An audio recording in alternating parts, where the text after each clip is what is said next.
Welcome to love Kumar talks. మనం ఈరోజు మే 18కి సంబంధించిన కరెంట్ అఫైర్స్ గురించి తెలుసుకుందాం. అయితే ఈరోజు చాలా తక్కువ కరెంట్ అఫైర్స్ ఉన్నాయి. అయితే మే 18 యొక్క ఇంపార్టెన్స్ ఏంటో తెలుసుకుందాం ముందు. అయితే మే 18న మన భారతదేశంలో మొట్టమొదటి అణు పరీక్షలు జరిగాయి. ఎక్కడ అంటే రాజస్థాన్లోని మే 18 1974లో రాజస్థాన్లోని పోఖ్రాన్లో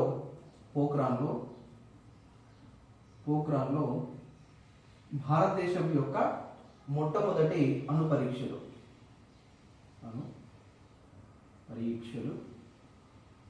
జరిగాయి. అయితే అప్పటికి భారతదేశాన్ని అణు పరీక్షలు చేయాల్సిన అవసరం ఏమొచ్చిందని అంటే, మనకు స్వాతంత్రం వచ్చినప్పటి నుంచి పాకిస్తాన్తో 1962 వార్, అదేవిధంగా 1965లో చైనాతో వార్, పాక్తో, తర్వాత చైనాతో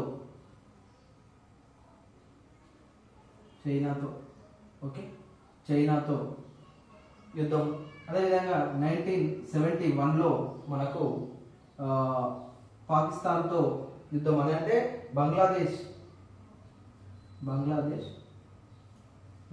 యొక్క స్వాతంత్రాన్ని గురించి ఇండియా సపోర్ట్ చేయడం జరిగింది. దాంట్లో భాగంగా ఇండైరెక్ట్గా పాకిస్తాన్తో యుద్ధం జరిగింది. దాంట్లో భాగంగా మనకు ఈ 1971 ఆ టైంలో మనము బంగ్లాదేశ్కు సపోర్ట్ చేసినప్పుడు పాకిస్తాన్కు అమెరికా సపోర్ట్ చేసింది.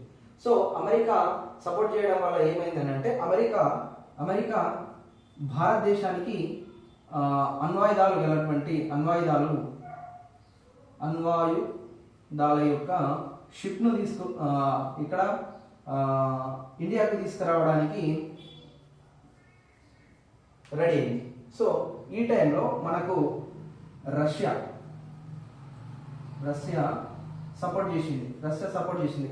ఏ విధంగా అంటే, రష్యాకు సంబంధించిన అణ్వాయుధాలు మన భారతదేశానికి ఉపయోగించే విధంగా మనకు సపోర్ట్ చేద్దామని అనౌన్స్ చేయడం జరిగింది. దాంట్లో భాగంగా మనకు ఈ అణ్వాయుధాల యొక్క ఇంపార్టెన్స్ ని గ్రహించినటువంటి మన అప్పటి ప్రైమ్ మినిస్టర్ అయినటువంటి అప్పటి ప్రైమ్ మినిస్టర్ 1974లో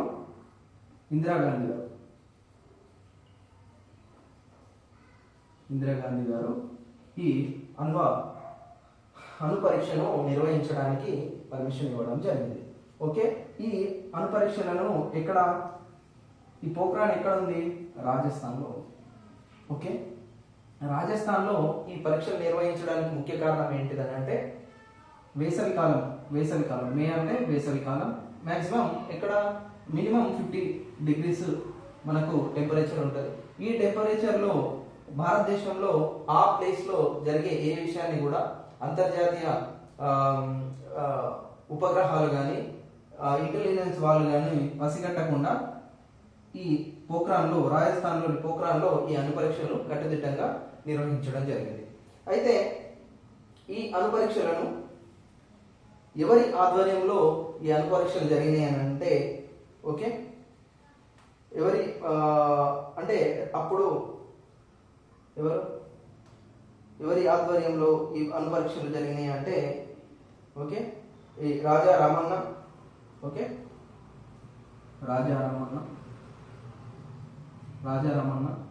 అదేవిధంగా పికే అగర్వాల్, రాజా రామన్న, పికే అగర్వాల్, రాజగోపాల చిదంబరం, రాజా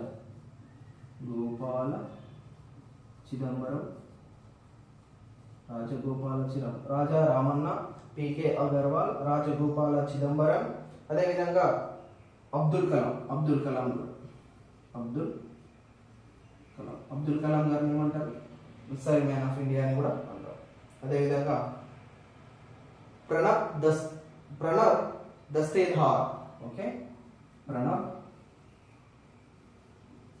దస్తేదార్, వీళ్ళు ఈ ప్రయోగం కోసము అహర్నిశలు కృషి చేసినటువంటి వ్యక్తులు. ఈ ప్రణబ్ దస్తేదార్ గారు ఈ ప్రాజెక్ట్ అంటే ఈ ప్రోగ్రామ్ అణుపరీక్షకు సంబంధించినటువంటి బటన్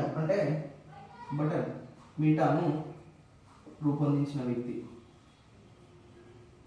సో ఇతను మీటాను ఆన్ చేయడంతో ఈ పోఖ్రాన్ అణుపరీక్ష స్టార్ట్ అయింది.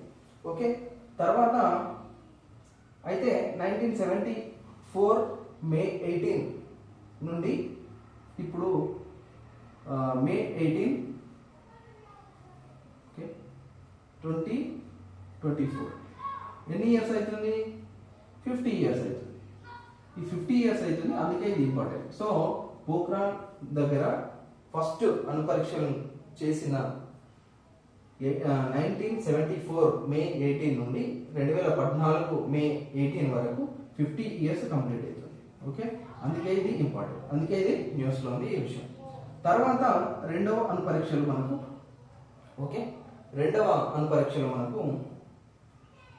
1998లో మనకు ఎవరున్నారు? అటల్ బిహారీ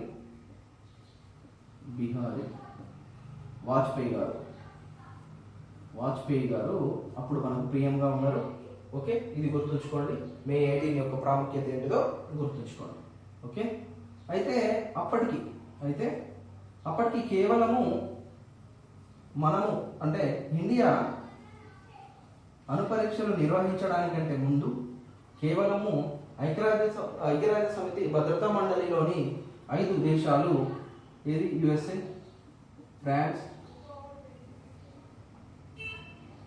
ఫ్రాన్స్, తర్వాత చైనా, బ్రిటన్,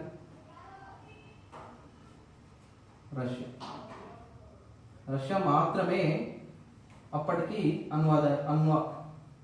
అణ్వాయుధాలు కలిగి ఉన్నారు. ఓకే, తర్వాత ఈ 1974 తర్వాత మే 18 తర్వాత భారతదేశం యాడ్ అయింది, ఇండియా యాడ్ అయింది. సో దీంతో ఇండియా యాడ్ అయిన తర్వాత ఇండియా మీద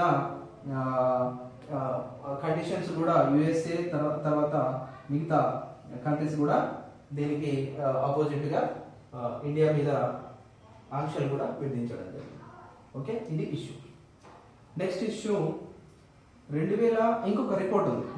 ఏంటిది ఇది? 2050 నాటికి పెరగనున్న ఆయుర్దాయం. ఇది ఎవరు? 2050 వరకు ఈ ఆయుర్దాయం అంటే యావరేజ్ లైఫ్ ఎక్స్పెక్టెన్సీ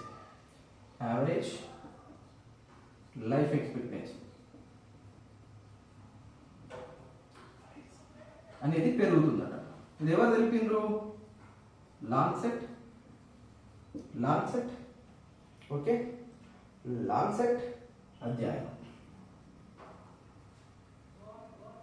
అయితే యావరేజ్గా ఎంత పెరుగుతుందనంటే పురుషులలో అంటే మేళ్లలో 5 ఇయర్స్, స్త్రీలలో ఈ పెరుగుదల 4 ఇయర్స్ ఉంటుందట. ఓకే, అదేవిధంగా 2022లో యావరేజ్ లైఫ్ ఎక్స్పెక్టెన్సీ 2022లో యావరేజ్ లైఫ్ ఎక్స్పెక్టెన్సీ ఎంత ఉంది? 64.8 ఇయర్స్ ఉంది. అది 2050 నాటికి 67.4 ఇయర్స్. ఓకే, అయితే ఇండియా విషయానికి తెలుసుకుంటే 2050 నాటికి ఫీమేల్ లైఫ్ ఎక్స్పెక్టెన్సీ మనకు 80 ఇయర్స్, తర్వాత మేల్ లైఫ్ ఎక్స్పెక్టెన్సీ 75 ఇయర్స్ ఉంటుందని ఈ లాన్సెట్ అధ్యయనం ద్వారా మనకు తెలుస్తుంది. ఓకే, నెక్స్ట్ మనము ఇంకోటి, ఇది తెలంగాణకు సంబంధించిన విషయము. ఓకే, తెలంగాణకు సంబంధించిన విషయం ఏంటిదనంటే మేడిగడ్డ బ్యారేజ్ గురించి. మేడిగడ్డ బ్యారేజు మనకు కాళేశ్వరంలో భాగం. ఈ మేడిగడ్డ బ్యారేజ్ కాళేశ్వరంలో భాగం. అయితే మేడిగడ్డ విచారణ గురించి అంటే కాళేశ్వరం ఇది ఎక్కడ? జయశంకర్ భూపాలపల్లి జిల్లాలో ఉంటుంది కాళేశ్వరం. ఓకే, జయశంకర్ భూపాలపల్లిలో ఉంటుంది కాళేశ్వరం. ఈ విచారాన్ని కలిపి ఈ కాళేశ్వరం అనేది దాంట్లో 7th బ్లాక్ తర్వాత 9th బ్లాక్ ఇవి డ్యామేజ్ అవ్వడం జరిగింది. ఆ కాళేశ్వరం విచారణ కోసం national dam safety authority investigation team కూడా వేయడం జరిగింది. National dam safety authority investigation team కూడా వేయడం జరిగింది. అదేవిధంగా దీనికి చంద్రశేఖర్ అయ్యర్, ఓకే, చంద్రశేఖర్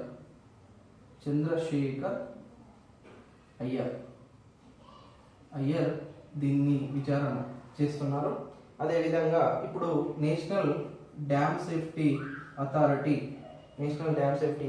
చైర్మన్ ఎవరు ఉన్నారంటే అనిల్ జైన్ గారు వ్యవహరిస్తున్నారు. అయితే రాష్ట్ర ప్రభుత్వము ఈ కాళేశ్వరం విషయంలో న్యాయ విచారణ కోసము రాష్ట్ర ప్రభుత్వం నియమించినటువంటి జ్యుడిషియల్ కమిటీ ఏంటిదని అంటే పీసీ ఘోష్ కమిటీ, ఓకే. అదేవిధంగా యాదాద్రి మరియు విద్యుత్ పంపిణీల గురించి విచారణ కమిషన్ ఏర్పాటు చేయడం. దానికి హెడ్ ఎవరు అంటే ఎల్ నరసింహారెడ్డి, వీళ్ళు రిటైర్డ్ సీజే గారు ఇతను, ఓకే. ఇది కాళేశ్వరం గురించి. అయితే ఇప్పుడు మేడిగడ్డ బ్యారేజ్ మరమ్మతుల పర్యవేక్షణ కోసం ఇంకొక కమిటీ ఏర్పాటు చేయడం జరిగింది. దాంట్లో లోకల్గా ఉన్నటువంటి, ఓకే, ఇంజనీర్స్ని అంటే పర్యవేక్షణ కోసమే కదా ఈ కమిటీ ఏర్పాటు చేయడం జరిగింది. దీనికోసము పర్యవేక్షణ కమిటీ ఏర్పాటు చేసి దాంట్లో సభ్యుల గురించి కూడా మనం తెలుసుకుందాం. దాంట్లో సభ్యులు ఎవరెవరు అని అంటే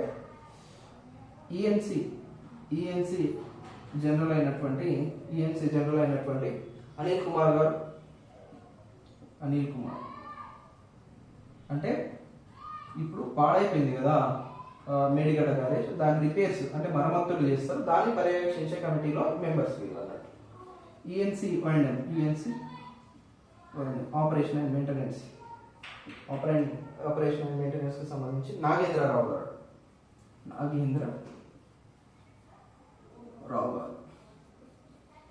ఓకే. అదేవిధంగా ఈసీ సిడిఓ ఎవరు అంటే మోహన్ కుమార్ గారు,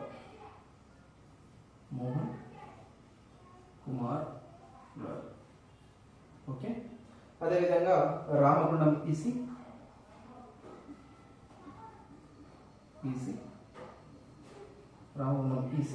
సుధాకర్ రెడ్డి గారు.